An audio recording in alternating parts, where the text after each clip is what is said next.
চলো বন্ধুরা, দুইটি ছবির ধাঁধার সমাধান করি। ভাবার জন্য কিন্তু তোমাদের 5 সেকেন্ড সময় দেয়া হবে। চলো তাহলে শুরু করা যাক। ছবিতে যে ছেলেটি দেখা যাচ্ছে তাকে এই 3টা গুহার মধ্যে থেকে একটা গুহা থেকে বের হতে হবে।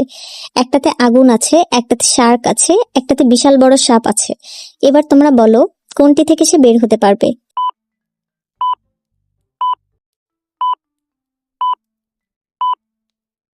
সঠিক উত্তরটি স্ক্রিনে দিয়ে দিচ্ছি। প্রথমে সে বালতিতে করে পানি নিবে এবং আগুন পানি দিয়ে নিভাবে, তাহলেই সে নিরাপদভাবে প্রথম গর্তটা থেকে বের হতে পারবে।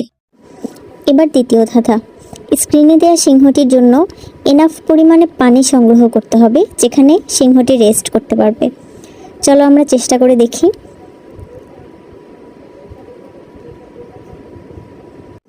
সমাধানটি হচ্ছে সবগুলো পানি একত্রিত করলে অনেকগুলো পানি হবে যেখানে সিংহ মনের খুশি মতো আরাম করতে পারবে।